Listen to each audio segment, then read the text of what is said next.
So I'm reading this Facebook post that says, to clarify, educators are not off during summer, they are in recovery. And that's absolutely true. While the whole world is looking forward to summer just so that they can relax, educators are the only ones looking for more professional development, conferences, just so that they can be more prepared than the previous year just to serve their students. Are you using Microsoft Teams in your classes? Then you're in the right place.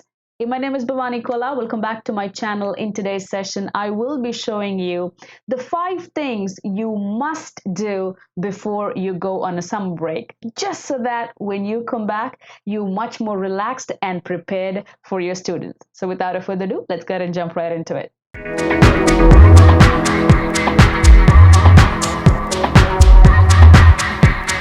Tip number 1 is to set your out of office message, just so that your students, teachers, or other parents know that it's your time and you should not be disturbed. To do that, you simply click on your profile picture, and here you have set status message. I'm going to click on that. And on the bottom, I have schedule out of office. Let me click on that as well. And I'm going to turn on automatic replies. And here you can customize your reply.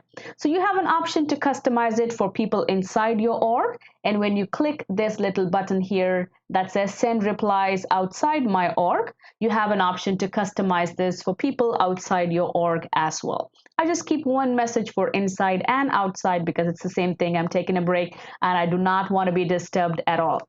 Now, once that's done, the next box that you check will give you when your message should be going out. Do you want it only during a certain period or for all the time? I like to go ahead and set this just so that I don't forget. So if you're taking a break from today, June 9th to, let's say, July 7th, you can set your timings so this is off your mind, and once you come back to work, you don't have to worry about changing your messages or your auto replies. This is a good thing to do just so that you are not tempted to read and reply to those emails. If you like me, trust me, this will help you to take that personal time and focus on yourself. Tip number 2 is to record your voicemail. Did you know Microsoft Teams has a voicemail option? Let me show you how. So here I am on my Teams desktop, all the way on the top. I'm going to click on these 3 ellipses. Here are my settings. Let me click on them. That brings me to this page, and here I have calls. I'm going to click on calls, and here where the magic happens. You can choose how you want to handle your incoming calls. Students and parents can actually call you on Microsoft Teams.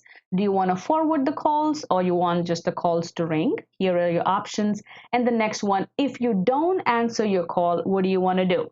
You have an option of doing nothing or setting up your voicemail. And the next option is how long do you want your Teams phone to ring? I usually pick 20 seconds, but because it is summertime, I don't want it to ring for too long, so 10 seconds is my option. And the next option is to configure your voicemail. We're going to do that in a minute, but here, all the way in the bottom, ringtones. Did you know you can actually pick a ringtone for your Teams phone? When you click on this little button here, it gives you all these different options. You can play these options and pick and choose the one that you like. Now, once that's done, let's go ahead and configure. Here you have an option to record a greeting. When you click on record a greeting, it opens a meeting interface and gives you a prompt to record. And the next option is call answer rules. So here are a set of the rules that Teams has to offer. Do you want the caller to record a message? Do you want the caller to record a message or be transferred to someone else? You have all these different options. Go ahead and see which suits your needs. And the next option is the greeting language. In which language do you want your callers to be greeted? Here you have all these different options again. I went ahead and chose English, United States, and the one after is text to speech, customized greeting options. So you can customize your text to speech, type in whatever you want, it automatically changes that to speech. Here you have 2 options. One is your regular voicemail and the other is your out of office greeting. So this is very, very useful, and my voicemails directly come to my Outlook. That's how it is set up.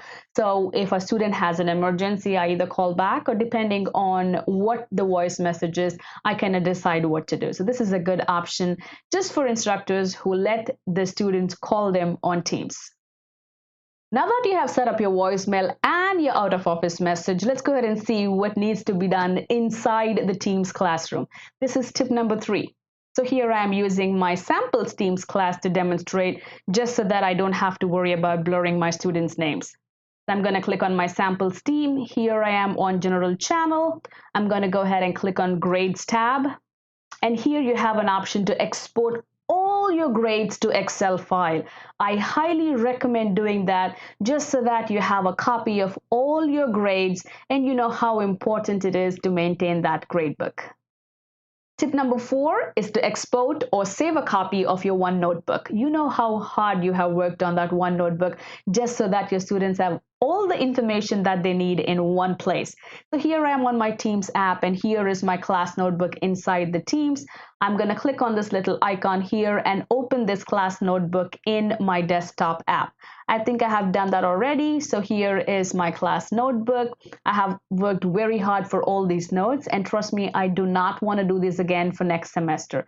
So what I'm going to do is I'm going to click on File.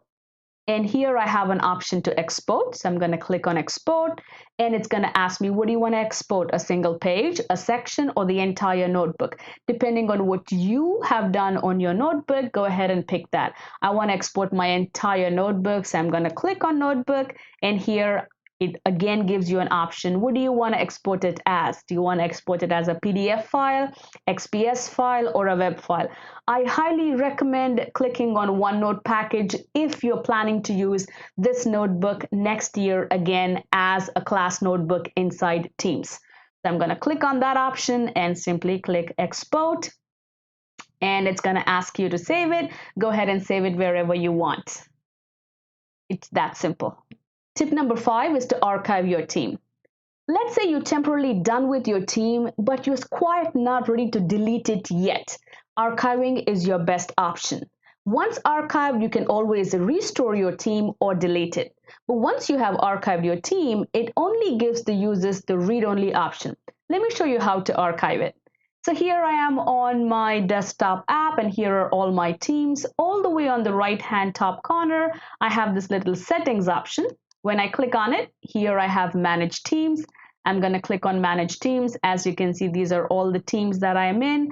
I will go ahead and pick my sample team. And on the right-hand side, when I click on these 3 ellipses, this gives me an option to archive my team. So when I click on Archive, the team is archived. It says make the SharePoint site read only for team members.